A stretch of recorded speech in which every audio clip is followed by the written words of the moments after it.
Ladies and gentlemen of the audience, please welcome Mr. John Jones from Kingston, Jamaica.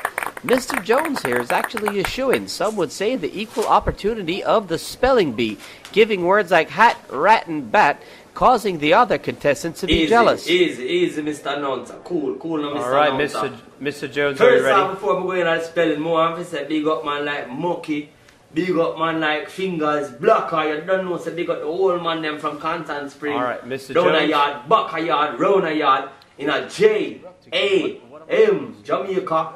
Don't know, someone make it far and thing, but then at the spelling bee competition. Oh yes, Mr. Judge, cool man, you're going to get your turn shortly. You're going to get your turn shortly. You know, I want to say a big holiday greetings out to everybody in England, Mr. everybody Jones. in America, everybody from Canada. Mr. Jones, Yeah man, you don't know, alright, this Mr. Judge, is not a dance hall.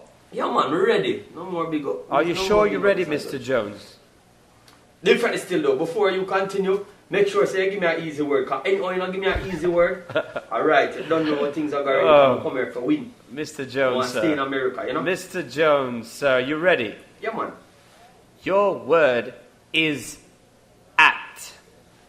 At. Yes, Mr. Jones, at. At. Could you use it in a sentence, please? Look at that hat. At. Yes, Mr. Jones, at. Would you mind saying that sentence one more time for me, please? Look at that hat. At.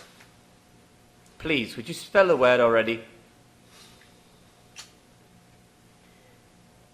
H. I'm sorry, Mr. Jones, that's not the spelling of You at. tell me wrong. At me know, you know, the at when upon my head or the at outside when the sun are blaze and the at. You're quite crazy, Mr. No, Jones. Mr. Judge, you is wrong. Alright, you know what? You give me a hard word and thing, you come give me one double meaning word. Alright, me and you tonight. Watch me and you tonight.